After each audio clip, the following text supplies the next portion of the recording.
All right, we are live. I'm leaving. Have fun, everyone. Welcome to Music Matters with Jason Tramm, and thank you so much for joining us for our unique podcast community where we explore the challenges and triumphs of the performing arts world viewed through the eyes of distinguished artists and colleagues. We've been performing these podcasts for now, it's been 3 years, and we're up to 312 episodes, and I'm delighted to welcome some wonderful guests today to talk about the enduring popularity of the Pirates of Penzance, Gilbert and Sullivan's masterpiece of an operetta. We have Nicholas Wuehrmann, a wonderful director and performer, and we have Richard Holmes, a distinguished baritone. Welcome, colleagues. Hello, Thank how you. are you? Thank you so much for having us. Yes. So let's introduce ourselves so the audience gets to know us and talk a little bit about our backgrounds and also our experience in Gilbert and Sullivan. Nicholas, why don't you go first? Thank you, Jason. I'm very excited to be working with Light Opera of New Jersey. This is my 12th production of the Pirates of Penzance.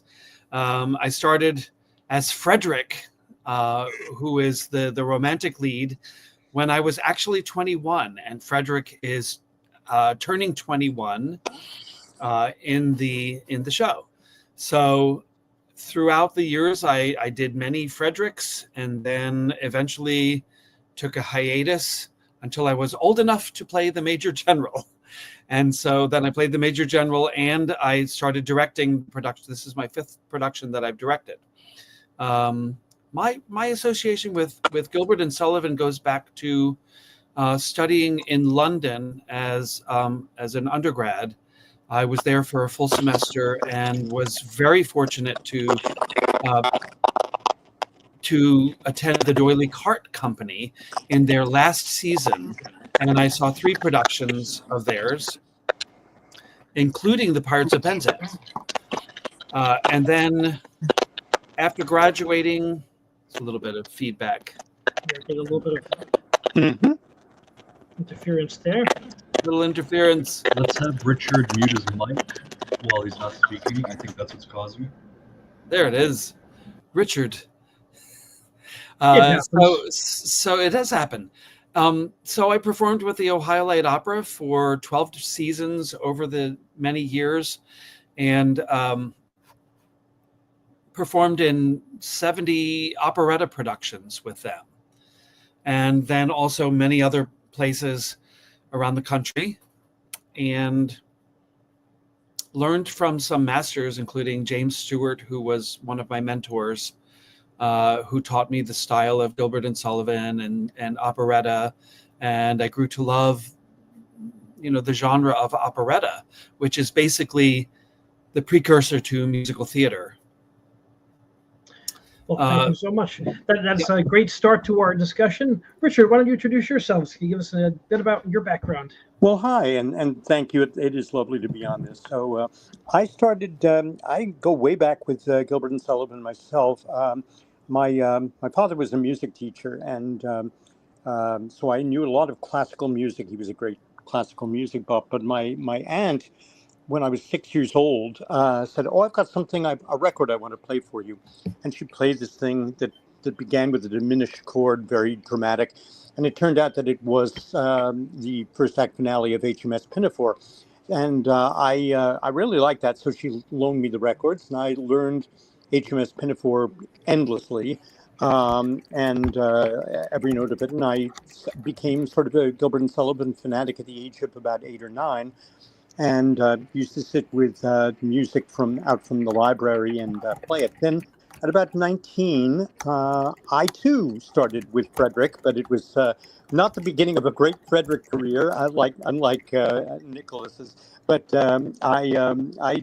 I sang it at 19 because I thought I might be a tenor, and I did a good performance, but it absolutely proved to me that I was not a tenor. And then I didn't do any Gilbert and Sullivan for another 10 years. But then I had the great fortune to be hired kind of quickly for New York Gilbert and Sullivan players, and I've had 44 years of singing with them. I'm still singing concerts with them occasionally, and at one time or another, with either the Gilbert and Sullivan players or other companies, I have done all the male roles. So Richard's done all of the male roles in the Gilbert and Sullivan canon. That's an incredible accomplishment. And on this call, we have two of the most impressive Gilbert and Sullivan and operetta experiences in the entire repertoire. It looks like Richard's video is frozen there. So Nick, you and I are going to take over. So what is it about Pirates that is so enduringly popular? Why this operetta? And why has this like established itself in the repertoire so strongly? This show the story is wonderful, and it's a strange story, and I love anything with a quirky storyline, and it certainly is quirky. The music is brilliant and beautiful and hummable, and you remember it. Things like hail, hail, the gang's all here, what the hell do we care? Those were lyrics that popularized the Cat-Like Tread piece. I am a pirate king, da-dum, ba-dum, ba-dum. I am the very model of a modern major general. So the tunes are beautiful. The script is hilarious and so well written. And I think when you look at the current Broadway production, Pirates, the Penzance musical, with an exclamation point, the version with Kevin Kline and Linda Ronstadt, those would never have been successful if the original material wasn't totally amazing. It's amazing and done in its original intention, shows how brilliant the piece is and how it is very much enduring. So my take on it is basically traditional, but I add in my own sensibilities. I used to watch a lot of Monty Python and all the British sitcoms and that sort of thing. So I understand and adore British humor. So I can bring in my own sort of humor to that, but it's enduring. This piece in particular, having to do with pirates, everyone loves the lure of the pirate story. And the funny story about why the Pirates of Penzance was written is this comes from Pinafore, doesn't it? Yes. With Pinafore being pirated, I just think it's brilliant. So to speak, yes. HMS Pinafore was the first. Trial by Jury was the first collaboration, but then years later, they wrote a full-length operetta, HMS Pinafore, but it was pirated all over the United States. All these various versions, willy-nilly, with no sort of legal recourse for Gilbert and Sullivan. So they actually opened the Pirates of Penzance in New York City in order to legally claim the rights for it, so there would be no pirated versions of this show. And they keep referring to that during the show. I think it's part of one of the humor part. One of the humorous parts is that they keep referring to that, and to HMS Pinafore. Yes. Now, Richard, you've sung a few HMS Pinafores in your day, I assume. We got Richard back. I see Richard. Yes, I am back. Can you hear me?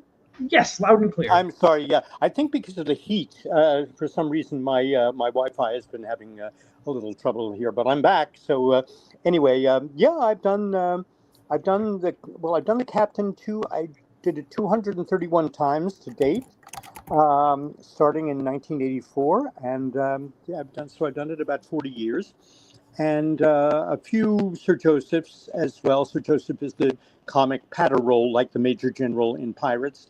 And I've done that too. Pinafore's been a recurring theme in my life, I have to say. And actually, that is where Nicholas and I met each other, doing a Pinafore up at Glimmerglass Opera. I love it. It's you never forget your colleagues on these shows. I make a point whenever I conduct a show or an opera or anything or a symphony, I always put the soloists in the score. So I go back and say, 1995 I conducted with these people, and as I get farther in my career, it seems to really help, because I'm like, that's where we work together. Right. So, Richard, what is it about the characters of this particular show, Pirates of Penzance, that make it so? Why are they so? They're so like constantly popular in the public eye. Well, I think they all have like I mean, the lovers are very charming, romantic lovers, and the Major General is, of course, sort of dotty and very lovable that way. Uh, there's something that always appeals to people with Gilbert's characters when they are incompetent officials. And Gilbert loved to write about that. He writes about that with Sir Joseph Porter and Pinafore, and certainly with the Major General, that basically when the Major General sings his famous, "I am the very model of a modern Major General," if you go through it, you realize that he's accomplished at absolutely everything except knowing anything about military strategy. And he even admits it himself. So there's it's very universal, because I think we even today might possibly have people running departments of things who don't really have any knowledge of what they're doing. So it's possible. I don't know. Isn't that what makes opera and operetta with universal human themes so enduringly popular and funny? Yeah, exactly.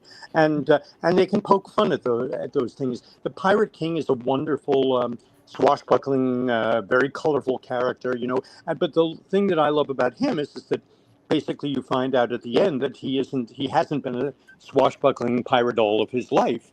And there's always a duality to these characters, which I think is wonderful, and I think keeps the characters very much alive and in the audience's imagination. Let me flip back over to Nick and ask Nick a question. So, Nick, when you approach this show as a director, how is it? How do you put your own unique stamp on things, and how do you differentiate between the source material and keeping things contemporary? Well, I keep it the source material from my experience looking at the D'Oyly Carte Company and from Ohio Light Opera. And I just have to share, because I know she's watching on your YouTube channel, my very first Mabel, Melinda Thompson, is in this. So there we are. That's Melinda with her very, very large, puffy sleeve, shoulder pad. The more current things creep into it. For instance, this is the 50th anniversary of Jaws. So in our production, there might be an ode to Jaws, and you'll have to come to watch the Light Opera of New Jersey production of that. So I add things in, perhaps one of the things that I love to add in whenever I can is slide whistle. So I don't know where that's going to go, but it will be in there somewhere. I haven't figured out where yet. So I have my own goofy sensibility that is influenced by British comedy, but also just my own thing. And my friends who know me well know when the goofiness comes out in it, and it will be there. But it's not just goofy, because the essence of all of these stories is based in sincerity and truth. And so I have a very strong acting background. My undergraduate degree is in theater, and I've done a lot of Shakespeare and that sort of thing. And so it's based in truth. So if these characters are not real at their very core, then the humor that is laid on top of it in the script and in the style doesn't work. My mentor, James Stewart, and I think he got this from Martin Green because he worked with Martin Green from the D'Oyly Carte, said, if you think you're funny, you're not. So, and that is so true. If you're up on stage and you think, wow, this is going to be funny, then it falls flat. So if you read up on any Martin Green, you can read the story of when that occurred to him, when he tried to push the comedy and it didn't work. In some ways, it's an awful lot like Puccini, where people, if you don't do exactly what it says in the score doesn't work as well. It's all so well written. Yeah, it's right there. You I encourage the cast, don't add in well or and or oh, because the way Gilbert wrote it is so succinct and beautiful, and if you change any of it, it weakens the text. And what is it about the book to this show? So Gilbert, what makes his writing so special? His brilliance, his rhyming. Some people would say that maybe he forced a rhyme here and there, but I think he created rhymes. He made sometimes maybe a new word or something. I'd have to look up on that, check up on that. But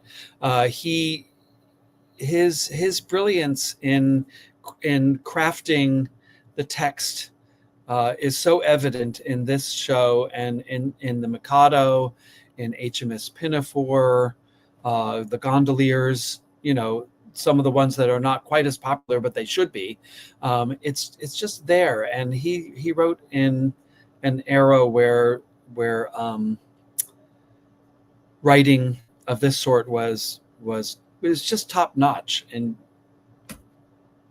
I was doing some research for a pre-concert lecture, and it was he failed in a couple different pursuits before he started the writing librettos, and I think he puts all of that in his librettos. Everything he wanted to lampoon is in there because he went through it in his life.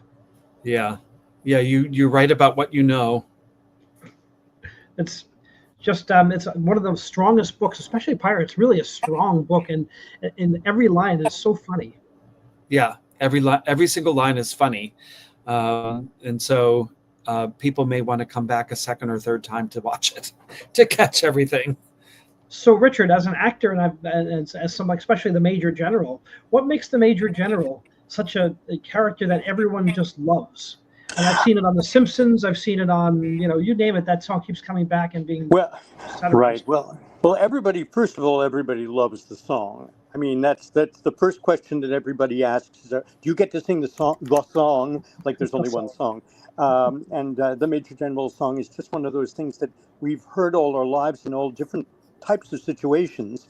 Campbell Soup commercials, the Table of Elements. And it has been set to the Major General song. But the Major General is a lovable, quirky character, and people adore that, especially when Gilbert is so smart because he balances all the elements so well. You've had the middle of the act is all about Mabel and Frederick falling in love with each other. And that's lovely. If that carried on too much longer, it would just become a typical operetta, which is all right, but it might become a little bit on the syrupy side.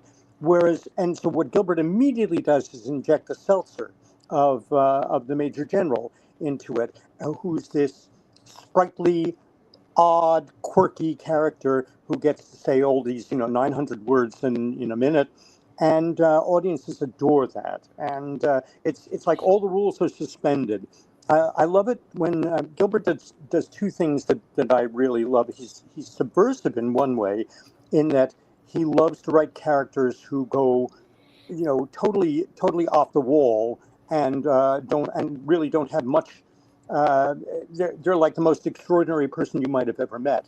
And then on the other hand, he'll create very, very real characters who may seem like they're just sort of puppet figure, operetta figures at first, and then you get to know them, and they have a real heart. I find that in Act 2 of Pirates, whatever you've been laughing at before that, and there's a comic scene that comes before it, when Mabel and Frederick look like they're going to have to part for perhaps forever, there's a duet there which is so beautiful and so heartfelt, and it's like I always say, it's the puppets coming to life.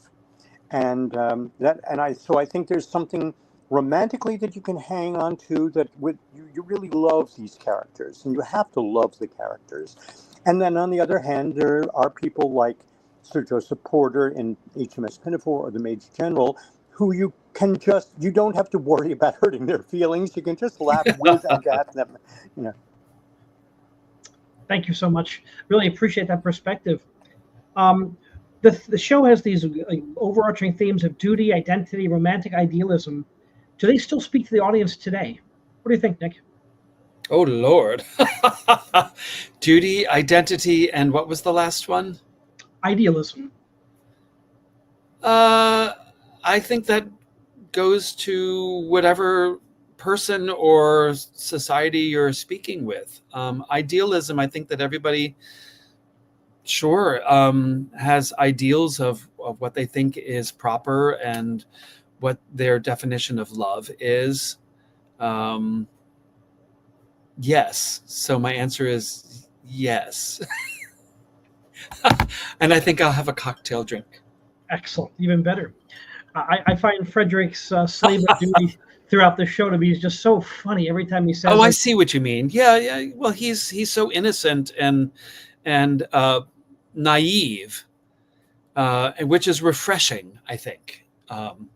So there's sort of a motif of that, and if people come to see the show, they'll see that the motif is I am a slave of duty, and that is actually the subtitle of the second title of the show, The Pirates of Penzance, or The Slave of Duty.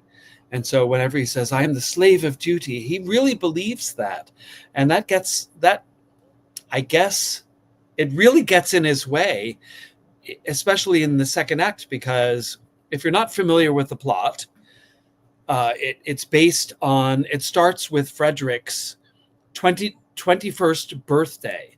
And so they're celebrating his birthday, and he decides, because he's been the apprentice intern to these pirates, that he is released on his 21st birthday. So he leaves and he goes away from the pirates. He wants to lead a blameless life evermore. And he meets these daughters of Major General Stanley and falls in love with Mabel. In Act 2, the Pirate King and Ruth come back and say, oh no, you may think that you're 21, but according to birthdays, because you were born on leap year on February 29th, you've only had 5 birthdays. So you're only 5. So you need to stay with us and still remain a pirate until your 21st birthday, which he later reveals is 1940. 1940. 1940. I know. So we're getting to that. I'm staging that part tomorrow night. I can't wait. I can't wait one too. Of my favorite things. I was married on leap year a year ago, so I can relate with Frederick. The leap year. Wonderful. Shout out to my wife Kristen, who's listening, I'm sure. So many interesting perspectives to think about this. And now both of you have done this show so many times. How does the work change as the decades change? I know for me as a conductor, whenever I go back to a piece I've done many times, like a Beethoven 5 or a Rigoletto or any work of art, I see it differently because I'm different, because you add 10 years and the perspective slightly shifts. So how about this, Richard? What do you think about the perspective on this particular show?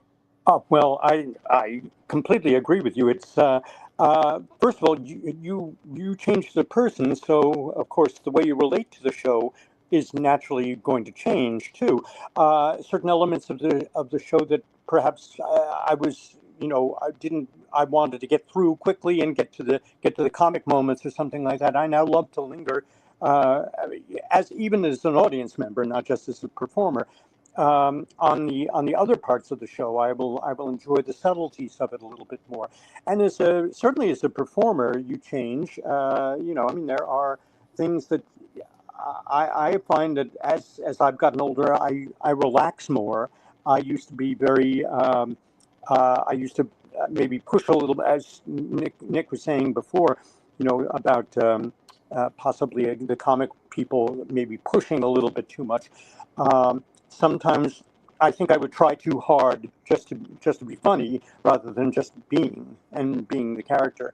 And you realize after a while, my perspective is the more I do these, the more I feel that it's just if you just play them absolutely. I won't say straight, like don't think of a funny bit. You can think of funny things to do. It's not don't have to try to make it serious.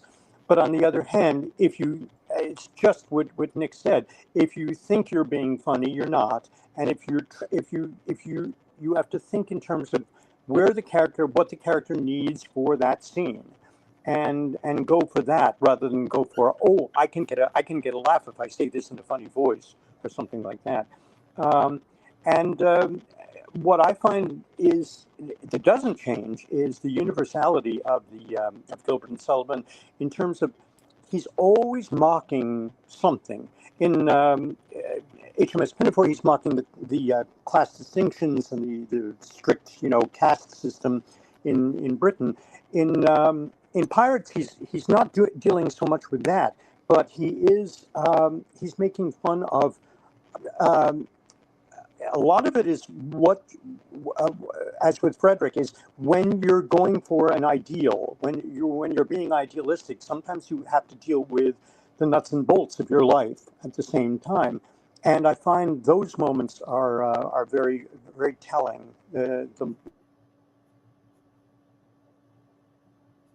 Looks like we have Richard on pause. I'm sure he'll come back. Thank you so much, Richard. You better.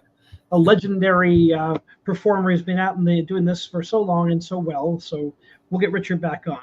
So Nicholas, let's tag you in on this. You as a singer. Now, what was it like transitioning to directing and doing both? I know you're a performer and a director and an actor. I often do the same. I'm an artistic administrator. I'm also a conductor, and I do many other things as well. What's it like for you to make that transition to directing? Some students of mine some years ago gave me a wonderful end of semester gift. It was a hat, and it said "other hat." It was just "other" here, so let me put my other hat. I love that. So the first time I played the Major General, my friend Julie Wright Costa from Ohio Light Opera directed me, and I loved that. The second time I played the Major General, they asked me to direct it and play the Major General, and that was tough. That's a lot, especially at Ohio Light Opera, where you get very limited amount of rehearsal time, so it was tough to go back and forth. And then I got to direct it at a couple of universities, Miami University with a wonderful production, and Morningside College, and then at Delaware Valley Opera, Carol Castell's company, I played the Major General again and directed it. So I think, and I'm very thankful, thank you this time, that Richard is playing the Major General, and I am able to direct it and to choreograph it, which is interesting. So I think that through the years, since this is my 12th production of it, I feel a sense of confidence coming into it. I know what works. I know when I see a performer do a certain thing, I can either steer them a certain way or trust that they will understand, that they do understand it, and allow them to fly with their own interpretation of Mabel or Frederick or the Pirate King or Ruth. So I think it's a confidence which allows me to have a lot more joy when I'm in a rehearsal room rather than get uptight. Like, who's it going to go right or not? I know it's going to be good. I know it is because the cast is great and the material is great. I've had so much fun. My first two operas I ever conducted were Mikado and were Pinafore, and those two shows I put everything I had. I was 22 or 23 years old, first time in front of adult actors. I was a high school teacher at the time, and they made such an impression on me as a young conductor. I really was impressed. And as a more mature, I've been doing this 25 years now professionally, and digging back into Sullivan, you realize how brilliant he is as a composer. I know when he was older in his career, he was releasing one of his great oratorios, and he was backstage and was concerned. He goes, "I wonder if this will be my best piece." And so the person he was with said, "Your best piece is Mikado," and he was He was deeply offended and never spoke to that person again. But there's some truth in that, because those are gems. I mean, Gems. Absolute gems. Genius. I'm back, by the way. That's okay. Hello. We'll tag you in. I know the hot New York City internet. I don't know what's happening. I must be having some Wi-Fi problems here. I'm sorry. Well, you can jump in and jump out whenever you can. We'll get you back in the conversation, Richard. Okay. Your voice is always welcome. And always present. Something about the music. I mean, I've been humming these tunes more than I have anything else I'm working on. It's so funny. I've been singing ta-da, ta-da, ta-da.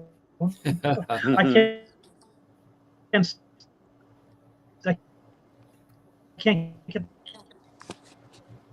Oops. Now Jason is going in and out. Yeah, right. We can talk amongst ourselves, I guess. We'll talk amongst ourselves while Jason is doing Right. his.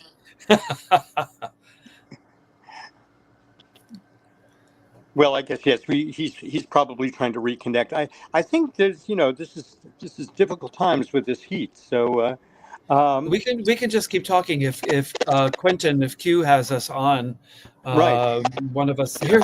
I will. Hi. I am here trying to Hi. fix things in the background. You guys Yes. are doing great. There we Yes. go. Pay no attention to that man behind the curtain. Yes. Right. Well, Jason will be back with us shortly, I would imagine. So yeah. Are we still on though? Yes, we're still on, and I'll edit this after the fact, and the people that are live just get the full experience. But, Yeah. this will all be edited and be nicely made into a thing. Okay. All right.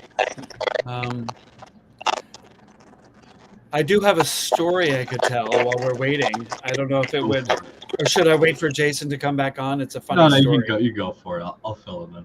Okay, so here's the story. I was playing Richard, you're fuzzy, maybe mute. I'm There you are. You're muted. You are muted. La la la. I was playing Frederick with the Southeastern Savoyards in Atlanta, Georgia. This is years ago, and the lady that I was staying with, Marcia, was very gracious, and she gave me. So Jason, I don't know. You're coming in the middle of the story, playing Frederick in Atlanta, and the woman who I was staying with gave me the use of. Her mother had passed away, and she got. Have we lost Nick now? No, I'm here. So she got control of her mother's blue Cadillac. It's an old Cadillac, drove like a boat. And so like she sort gave of alien abduction. Yes, it is. It is. It's very much like a spaceship. And so I was driving this around Atlanta, and I decided that I should go jogging. I'm playing Frederick, I'm keeping in good shape and everything, and I should go jogging in this local park in the middle of Atlanta. And I went, and I can't hear anything. I hear Nick. There we go. Seem to be having There some we go. Now I can hear you. tonight. It's one of those days.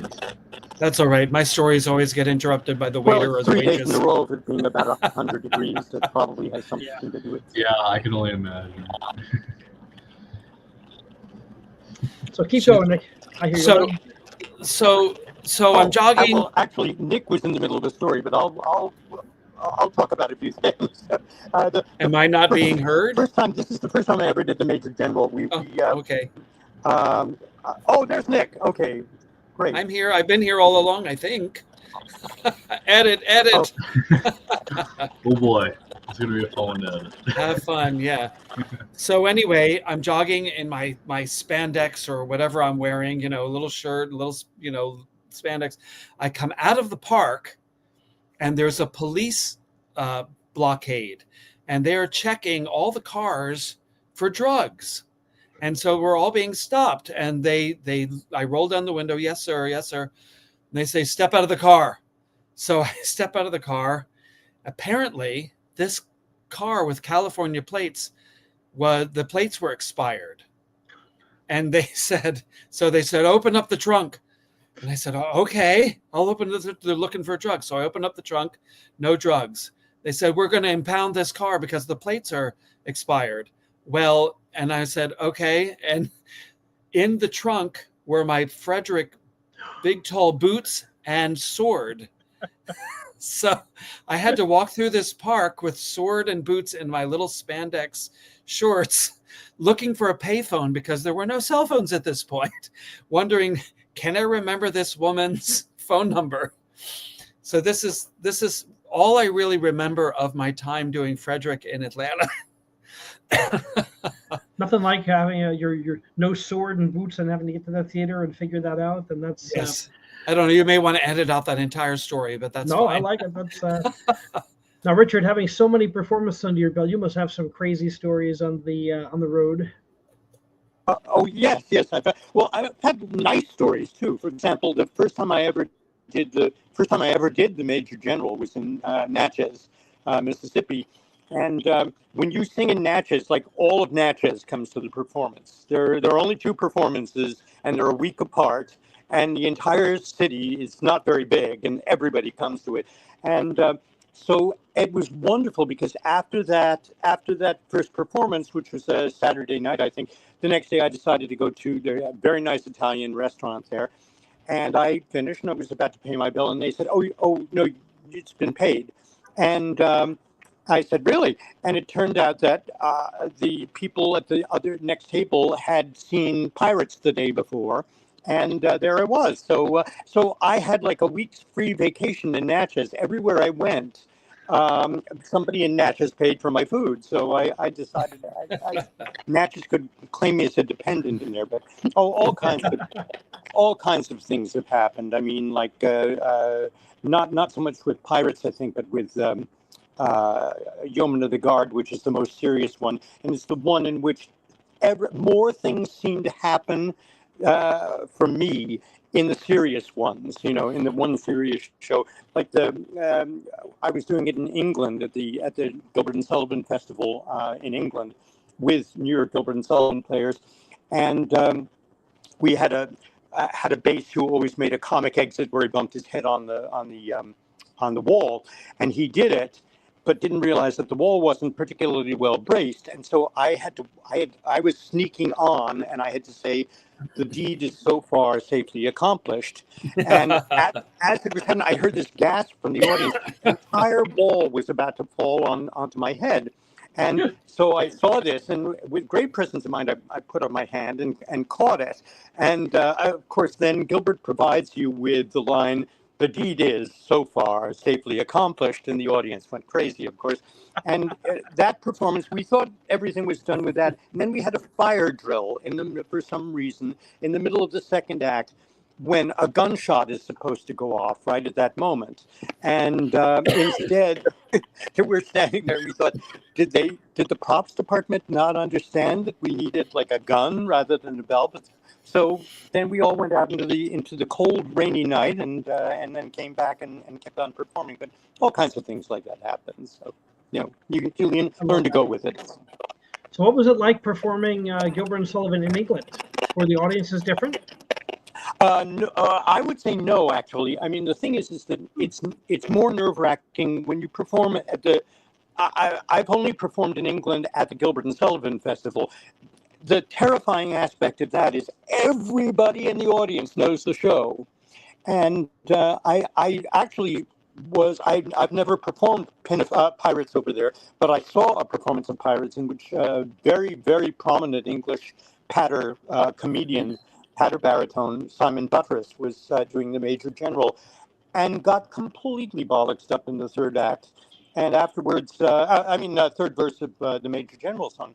And afterwards, I saw him, and he did a wonderful performance. Other than that, and he said, you don't know what it's like when literally you could turn to anybody in the audience and say, "What the hell is my line?" and they would be able to come up with it. They're very appreciative.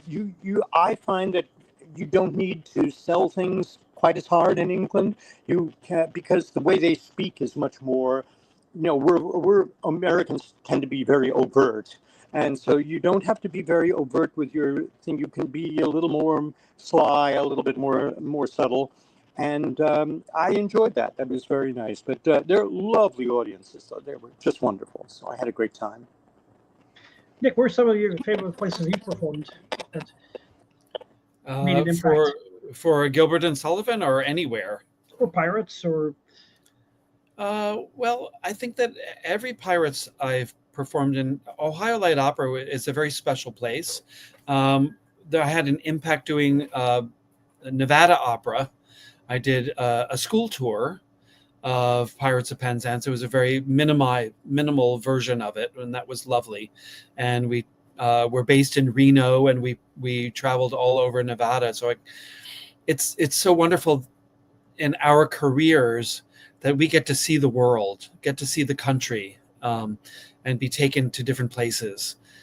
So otherwise, I don't think I ever would have seen the state of Nevada, Elko, and all of those, wonderful, quirky places. To me, they're quirky, but also dramatic. I mean, this is a little dark, but 2 days after I arrived in Reno, I was mugged and almost very seriously, I could have been killed. by these guys. So that's also a memory of the Pirates of Penzance, is this danger with these pirates from Reno who came. But thankfully, somebody from above yelled, "What are you doing down there?" And so that's a memory of pirates. Certainly a serious one, but certainly something A never serious forget. one. Yeah. I know all of our experiences inform us as people and as artists, and we bring them to our art and what we're creating. So, to know about danger, I've never been mugged in New York City after living here for 30 years, knock on wood, but I have to go to Reno to do Pirates of Penzance. So there's that. So both of you, we'll start with Richard. What's some advice you have for young artists who are coming up into this genre and coming up into the field? What wisdom can you pass? The field of Gilbert and Sullivan, or specifically, I would say, well, first of all, I think nowadays you have to be a very well-rounded performer. When I was a young man, which was 200 years ago, it didn't really matter whether you were a very good dancer, but it was just basically, develop your voice. Nowadays, that's of course not true at all. And so I would say take some acting classes, definitely take some dance classes. But with Gilbert and Sullivan, I think learn the language. The language is beautiful, and it's not, but there are a lot of words and a lot of phrases in it that the first time performer will sometimes stumble over because they're not exactly sure what they're saying. It's a little bit like learning Shakespeare, because Shakespeare is almost like another language to us, to many people now. But once you sort of your ear gets used to that sort of phrasing, in Gilbert's case, Victorian, very, very formal Victorian phrasing, you realize how absolutely carefully polished every word is in Gilbert and Sullivan. And so I would say, look them over. Don't think that you can just say, pick up a score and say, oh, I know what, play a sanctimonious part of the pirate head and the pirate heart, which the Pirate King sings.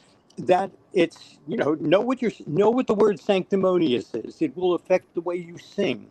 So I would say work on those things, and just have fun with them too. They're wonderful fun. I don't mean to get too serious about it. I've had a ball doing Gilbert and Sullivan all these years, and I've done a lot of very serious things outside. I've done modern works, and I've done a lot of oratorio and stuff like that. The most serious stuff, but Gilbert gives you a wonderful perspective on life. So I think that just enjoy that. But you do have to work at it a little bit. It's not you pick it up, and it's not like a Broadway musical song where you can look at it and you immediately know what it's about. There are subtleties, and so I would say take a little time, and it's well worth the effort. It's beneficial. I think it benefits everything in your whole career, actually.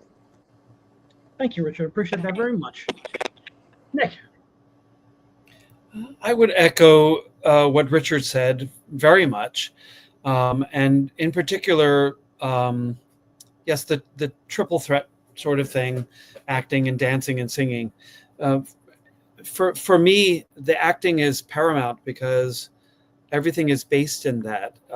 You wouldn't be singing what you're singing if you didn't have, sorry, someone was texting me, bing, bing, bing. You wouldn't be singing what you're singing, and if you didn't have those words and the meaning, I just think the sincerity and the truth is there.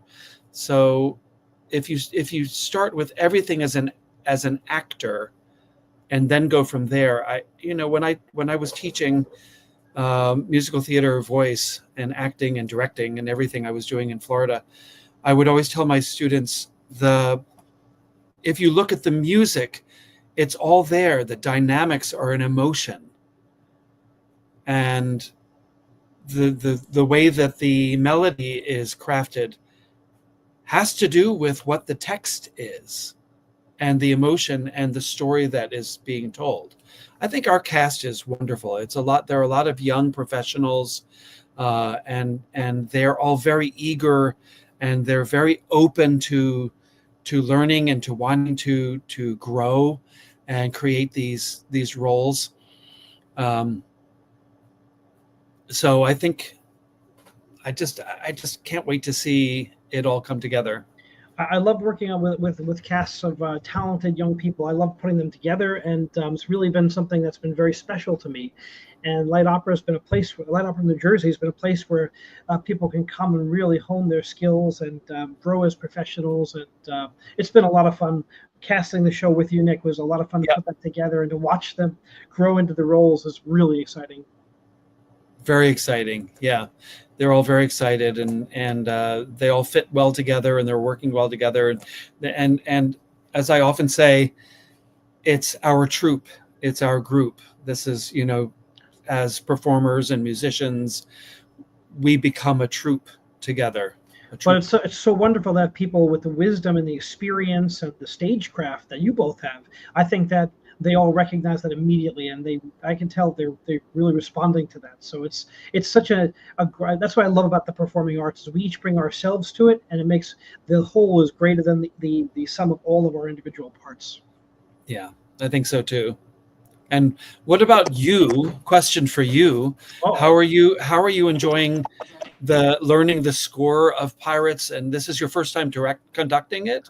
First time conducting. I know you know it. Yeah. Lots of arias concerts. I've done the different arias, and but it's a lot of fun. Boy, the pacing is so incredibly quick in this show. It's over before that starts. The Act 1 is done, Act 2 is done, and I'm so impressed. I mean, there's no fat on the score. There's nothing where I wish this would go faster. I wish, and sometimes a conductor has to, but this show is just really perfectly composed.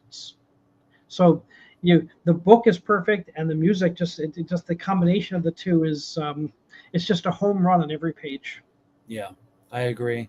Similar to me, like to Carmen, Carmen's a hit in almost every moment. There's a hit in Carmen. Mm-hmm. It's like, and he died before it actually premiered. But at least Gilbert and Sullivan got to see this hit the stage. Yeah, it's one of those perfectly crafted pieces. Carmen, Butterfly, HMS Pinafore, Pirates of Penzance, and then if you look at musical theater, things like Gypsy is, I think, a perfect. Fiddler on the Roof is a perfect musical. There are no missed steps. There's no music that doesn't belong or isn't important and carries the story forward. So we keep seeing Pirates of Penzance being rethought, reimagined. It's on Broadway right now. It was on Broadway in the 80s. It's on television. Will there be a Pirates of Penzance 150 years from now? Who are you asking? Well, Richard's been quiet for too long. So ask Richard. I definitely think there will be. Because once again, the characters are very universal. And the music keeps on getting rediscovered every generation. Every once in a while, I find in England they decide that Gilbert and Sullivan is too cozy, too old-fashioned for about 10 years, something like that. And then all of a sudden, they go to another production of it, and they say, oh, maybe it's not. And of course, the problem is not Gilbert and Sullivan. The problem is the people, themselves. It's the music is first class and subtle and yet bouncy and as bright as any Broadway musical could possibly be. And the book and lyrics are both so charming but sophisticatedly witty. And the characters are types that recur all through our lives. And that's why I never get tired of them, and I don't think they die. I think that's why they've been around for now well over 100 years. And I think that's what's keeping them going. There's a lot going there. There's the talent of the composers and the universality of the themes in the shows and the characters themselves. And I think that when you've got a combination like that, it's going to stay. And I would just add to that that there is a current version of Pirates on Broadway. Pirates! Exclamation point! The Penzance musical. And am I allowed to say that Richard's older brother Rupert is the creator of that version, which is a wonderful production, and they have set it in New Orleans with a jazzy accompaniment and that sort of thing, and it's with David Hyde Pierce, and it's lovely. But you don't have to go across. If you're in New Jersey, you don't have to go across the Hudson River to see Pirates of Penzance. You can see Rupert Holmes's brother, his little brother, Richard, playing the Major General in Basking Ridge, New Jersey, in what is a wonderful recreation, or our version, not a recreation, it's our version of the original material, the Pirates of Penzance. And it's just going to be so much fun. Thank you, Nick. And that premieres on July 12th and 13th, 3 performances at the Saminsky Theater in Basking Ridge, New Jersey. And come and watch what we're going to put together. It's going to be an exciting night, and get to see some great artists with deep ties to the repertoire, and then some really wonderful, wonderful young artists and great singers. And it's going to be a great time. So thank you. That wraps up our podcast. Thank you so much for being here, everybody. And hope to see you at the theater, and I love the hat, Nick. Thanks so much. Have a great night. Thank you for joining Music Matters, and I'll see you all in the theater. Good night. See you soon.